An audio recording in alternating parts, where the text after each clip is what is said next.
Kuna muda unajiuliza Iran wanatoa wapi kiburi cha kufanya mambo yote ambayo wanafanya kwa hivi sasa. Jana tumeona Iran imefanya mashambulizi kwenye moja kati ya kituo muhimu sana cha Dimona ambacho ni kituo cha nyuklia kule Israel, na ni moja kati ya ripoti ambayo imepasua sana vichwa vya viongozi wa Marekani pamoja na Israel. Tukaona rais wa Marekani bwana Donald Trump akatoa saa 48 kwa Iran kuwa wamefungua ule mlango wa Hormuz na kwamba shughuli nyingine ziwe zinaendelea pale. Lakini ukiachilia mbali eneo hilo, tuliona waziri mkuu wa Israel bwana Benjamin Netanyahu na yeye mwenyewe kama kawaida alijitokeza na akatoa malalamiko kwamba kumekuwa na mashambulizi ambayo yamefanywa na Iran, mashambulizi ambayo anasema sio mashambulizi ya kiungwana. Naomba nisome kile ambacho amekizungumza waziri mkuu wa Israel bwana Benjamin Netanyahu, alafu nitawapa majibu yaliyotolewa na Iran.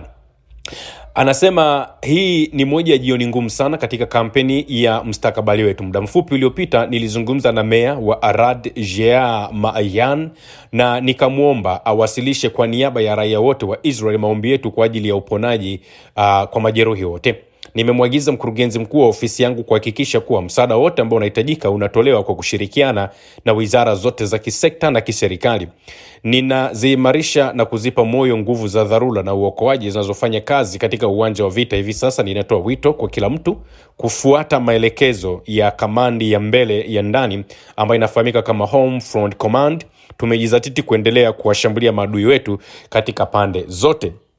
Hii ilikuwa ni tweet ya waziri mkuu wa Israeli bwana Benjamin Netanyahu baada ya kuwa wamepigwa katika eneo la Dimona, ambapo ni moja kati ya eneo muhimu sana ambalo linahusishwa kwa karibu na miundombinu ya nyuklia ya Israel pamoja na uwezo wake wa kimkakati wa kujihami huwa unatoka katika eneo hilo la Dimona. Sasa nitakuja kuwafafanulia vizuri kwa nini shambulio la Iran dhidi ya Dimona linaonekana ni shambulio ambalo linaumiza sana vichwa. Sasa kufuatia kauli ambayo imezungumzwa na waziri mkuu wa Israel bwana Benjamin Netanyahu, Iran wamempa majibu yafuatayo. Iran wameandika maneno hayo: tulikuwa tayari tumewaambia ninyi wapumbavu kwamba kama paa la nyumba likianguka litaanguka juu ya vichwa vya wanafamilia wote, lakini hamkutaka kusikiliza. Sasa mnachapisha pia ujumbe huu ili kujituliza dhamiri zenu kwamba hamna lawama katika jambo hili. Mmechelewa tayari. Endeleeni kumwaga machozi ya mamba. Majibu ya Trump yako pamoja nasi. Hii ni kauli ambayo imezungumzwa na Iran kuonesha kwamba walikuwa wameonywa mapema kwamba hawatakiwi kuendelea kushirikiana na Marekani. Yaani paa la nyumba hapa anatajwa kama Marekani. Sasa Iran inasema kama paa la nyumba limeanza kuvuja, yani kama Marekani ameanza kutoa mlio, je, ninyi ambao mko chini mnafikiri hamtatoa mlio? Kwa maana ninyi ambao mpo chini na nyinyi lazima mtanyeshewa. Hii ndio tafsiri ambayo wameitoa wa Iran baada ya matamshi ya Marekani, matamshi ya Israel kuhusiana na kile ambacho kimefanywa na Iran. Kwa hiyo tafsiri hapa nyepesi sana ni kwamba Irani bado wapo sana kwenye mashambulizi katika taifa la Israel pamoja na washirika wote wa Marekani, na hasa kufanya mashambulizi na ikibidi mpaka Washington kwenyewe. Jana tumeona Washington Marekani kuna droni ambazo zimepita ambazo hazijulikani ni droni kutoka wapi, zimewavuruga vibaya mno wa Marekani. Raia wa Marekani wamevurugika vibaya mno. Wanasema imekuwaje mpaka Marekani kajikuta inaingia katika mkenge wa namna hii. Sasa hivi karibuni mtakumbuka nimewahi kuwadokezea nikasema vita hivi ndugu zangu ni vita vya udini, na ni vita vya udini pase, na vinalenga hasa kuvuruga kabisa utawala wa Kiislamu pale Mashariki ya Kati. Sasa watu wengi sana ni kama walikuwa hawajanielewa, wengine wakajizima data, wanasema hapana, sio vita vya kidini sio nini na nini. Nikasema okay fine, hamtanielewa mpaka labda watakapozungumza wao wenyewe, ndipo mtawaelewa, kwa sababu inawezekana mliuona uelewa wangu ni mdogo sana. Sasa naomba msikilizeni hapa waziri wa ulinzi wa Marekani anaitwa Peter Hegseth, hiki ambacho anakizungumza. Name the Islamist enemy, whether they are Sunni or Shia, because this is a Shia regime, Sunni or Shia, and Iran's been willing to harbor them. as long as that group is willing to try to kill Americans. So the enemy of their enemy has been their friend as well in the Islamist world. So Iran, whether it's Iraq, whether it's Afghanistan, whether it's around the world, has been targeting Americans. And what they wanted in this context, and what President Trump would not tolerate, is a regime of that nature being closer and closer to nuclear capability. Huyo ni waziri wa ulinzi wa Marekani anaitwa Peter Hegseth. Huyu yani masuala yote ambayo yanahusika na mambo ya ulinzi wa Marekani yanamhusu yeye, huyu bwana Peter Hegseth. Kwa maana ya rais wa Marekani bwana Donald Trump anapotoa oda ya aina yeyote ile ambayo inahusu kile ambacho kinaonekana labda ni threat kwa Marekani, basi Peter Hegseth yeye ndiye ambaye anatoa maamuzi ya kwamba nini ambacho kinatakiwa kifanyike. Amesema hivi: mtaje adui wa Kiislamu, awe ni wa Kisuni au wa Kishia. Huu ni utawala wa Kishia na Iran imekuwa tayari kuwahifadhi kwa muda mrefu kadri kundi hilo linavyokuwa tayari kujaribu kuwaua wa Marekani. Hivyo basi, adui wa adui yao amekuwa rafiki yao pia katika ulimwengu wa Kiislamu. Kwa hivyo Iran, iwe ni Iraq, iwe ni Afghanistan au mahala popote duniani, imekuwa ikiwalenga wa Marekani. Na wanachotaka katika muktadha huu na ambacho Rais Donald Trump hangeweza kuvumilia ni utawala wa aina hiyo kusogea karibu zaidi na zaidi kupata uwezo wa nyuklia. Hii ni kauli ambayo inazungumza na waziri wa ulinzi wa Marekani Peter Hegseth. Anasema hivi: mtaje adui wa Kiislamu, awe ni wa Kisun au wa Kishia. Huu ni utawala wa Kishia na Iran imekuwa tayari kuwahifadhi kwa muda mrefu kadri kundi hilo linavyokuwa tayari kujaribu kuwaua wa Marekani. Naomba niishie hapo. Leo siongei chochote kile.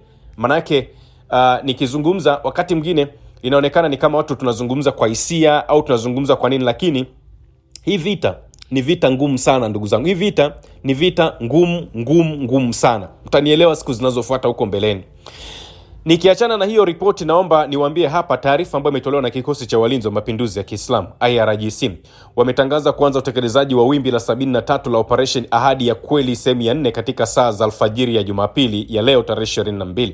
Kwa mujibu wa idara ya uhusiano wa umma, IRGC imesema zaidi ya watu 200 wameuawa na kujeruhiwa katika wimbi jipya la mashambulizi ya makombora ambayo yamelenga maeneo ya ndani kabisa ya maeneo ambayo yanakaliwa pamoja na kambi za kijeshi za Marekani katika ukanda huo. Katika operation hiyo mpya ambayo imebeba jina la Imam Ali As, Iran imelenga maeneo ya kusini na kaskazini ya ardhi na maeneo ambayo yanakaliwa kwa kutumia makombora na ndege zisizokuwa na rubani drone ambazo zimerushwa na kitengo cha anga cha IRGC. IRGC imesema kuwa vituo vya kijeshi na vituo vya usalama katika mji wa Arad, Dimona, Elati, Beersheva, Kiryat Gat katika maeneo ya kusini ya Palestina ambayo inakaliwa vilipigwa kwa usahihi na makombora ya Iran aina ya Fatah pamoja na Gad na zile Imad pamoja na droni zenye uharibifu mkubwa baada ya mifumo ya ulinzi ya kijeshi ya Kizayuni kuporomoka. Aidha imeongeza kuwa kambi za anga za Al-Salem, Al-Menhad na Al-Dhafla za jeshi la Marekani katika ukanda huo zililengwa kwa usahihi na makombora pamoja na drone. Kwa mujibu wa ripoti za eneo la mapigano, watu 200 wameuawa na wengine kujeruhiwa katika saa za mwanzo za operation hiyo ya mashambulizi ya vikosi vya Iran. Maafisa wa usalama wa Israel wameongeza shinikizo kwa waandishi wa habari na mashuhuda ili kudhibiti taarifa kuhusu uharibifu na vifo. Tumeona rais wa Iran Masoud Pezeshkian amemwambia rais wa Marekani, wewe rais wa Marekani unasema tunachokuambia kwamba tunawateketeza ni artificial intelligence. Sasa tunakuruhusu tuma waandishi wa habari wako ambao unawaamini waje mpaka katika maeneo ambayo tunafanya mashambulizi, halafu wakuambie kama hicho ambacho wanakiona ni AI au ni mashambulizi ya kweli. IRGC imeongeza kuwa mwelekeo wa vita unabadilika kwa kasi na uwezo wa jeshi la Kizayuni kudhibiti ulinzi wa maeneo ya Palestina yanayokaliwa unaendelea kuporomoka. Hiki ndicho ambacho wanakizungumza hawa IRGC ambao ni kutoka kule Iran. Lakini pia Iran imetishia kulenga miundombinu ya nishati na mifumo ya tehama ya Marekani endapo vituo vyake vya mafuta vitashambuliwa. Onyo hili kutoka Tehran linakuja wakati ambapo maafisa wa ulinzi wa Pentagon wameandaa mikakati ya kina ya uwezekano wa kupeleka majeshi ya ardhini ya Marekani kule Iran. Jamhuri ya Kiislamu ya Iran imetoa onyo kali dhidi ya hatua yoyote ya kijeshi itakayolenga sekta yake ya ndani ya nishati na mafuta, wakiahidi kutoa majibu makubwa dhidi ya mali za Marekani pamoja na washirika wake wa kikanda. Kwa mujibu wa taarifa ambazo zimetolewa ni kwamba tishio hilo ambalo limetolewa na Ibrahim Zofaghal, msemaji wa makao makuu ya Hatam al-Anbiya, afisa huyo wa kijeshi ameonya kuwa wigo wa mashambulizi ya kulipiza kisasi ya Tehran hautaishia tu kwenye malengo ya kijeshi ya utawala, bali pia utajumuisha miundombinu muhimu ya kiraia pamoja na teknolojia. Akizungumza juu ya uwezekano wa kuongezeka kwa mvutano, Zofaghal anasema iwapo miundombinu ya mafuta na nishati ya Iran itashambuliwa na adui, basi miundombinu yote ya nishati, mifumo ya teknolojia ya habari tehama na mitambo ya kuchakata maji ya chumvi inayomilikiwa na Marekani na utawala uliopo katika ukanda huu italengwa. Onyo hili linakuja wakati maafisa wa ulinzi katika Pentagon wameandaa mikakati ya kina ya uwezekano wa kupeleka majeshi ya ardhini nchini Iran, kwa mujibu wa taarifa ambazo zimetolewa. Na inaripotiwa kuwa makamanda wa juu wa kijeshi wamewasilisha maombi maalum ili kuhakikisha utayari, wakati rais wa Marekani Trump akifikiria hatua zaidi katika mzozo ambao unaendelea, ambao unahusisha Marekani pamoja na Israel. Rais wa Marekani amekuwa akichunguza uwezekano wa kuweka vikosi vya ardhini katika eneo la Asia Magharibi, ingawa bado haijabainisha masharti kamili ambayo yangemfanya aidhinishe matumizi hayo. Majadiliano haya yamefanyika kwa siri kwa kuwa wahusika hawaruhusiwi kuyajadili hadharani.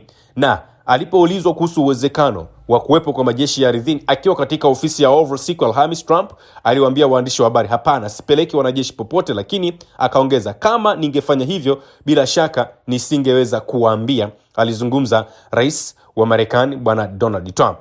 Na kwa mujibu wa ripoti ni kwamba kuna maandalizi ya kijeshi. Marekani inaandaa vikosi vya 82 Airborne Division na wanaweza wakapelekwa katika eneo hili kwa ajili ya kusaidiana na vile vikosi ambapo vipo katika maeneo hayo. Lakini pia inasemekana rais wa Marekani bwana Donald Trump amesema wanaye mpango wa kupeleka wanamaji ambao wapo tayari kuelekea Asia Magharibi. Meli 3 za kijeshi ambazo zina takribani wanamaji 2200 hivi karibuni ziliondoka California, ikiwa ni kikosi cha pili kupelekwa tangu kuanza kwa mzozo huo. Kikosi cha awali ambacho kilielekezwa upya kutoka bahari ya Pacific bado hakijafika katika eneo hilo. Kwa hiyo huko na kwenyewe kuna hako kaburudani kanaendelea. Marekani sasa ameona afanye deployment ya aircraft ambazo ni za ardhini kwenda kule Mashariki ya Kati kwa ajili ya kukabiliana na Iran. Sasa unajiuliza, sasa kama Marekani alikuwa ameondoa wale wanajeshi wake mapema kwenye zile kambi zake zilizopo Mashariki ya Kati, ya nini apeleke wanajeshi wengine wapya? Si watumie tu wale ambao walikuwepo. Tafsiri yake mnapata majibu kwamba walichokutana nacho Marekani kwenye ukanda wa Mashariki ya Kati, hasa Iran, ni tofauti na walivyokuwa wamefikiria. Na tunapozungumza hivi, ndugu zangu, naomba tuondoe uvume. Haimaanishi kwamba Israel au Marekani hawafanyi mashambulizi Iran. La hasha. Iran inashambuliwa vya kutosha sana na inashambuliwa katika maeneo nyeti sana. Lakini Iran inashambuliwa na mataifa yote ambayo yanaiunga mkono Marekani. Inashambuliwa na Marekani yenyewe, inashambuliwa na Israel, inashambuliwa na yale mataifa yote ambayo yanaungwa mkono na hiyo Marekani. Hapo unataja hao falme za Kiarabu, unataja hao Saudi Arabia, unataja hao Bahrain, unataja hao Kuwait, unataja hao Jordan, unataja hao Waingereza wenyewe, unataja hao wa Oman, unataja hao wa Iraq, unataja hao wa Qatar, unataja hao wa Kuwait na maeneo mengine yote ambako kuna hizo airbase za Marekani. Kwa hiyo Iran anachofanya ni kuhakikisha anapambana na kila mmoja ambaye yupo kwenye mnyororo wa mapambano dhidi ya taifa hilo. Usisahau kusubscribe, like na kubonyeza alama ya kengele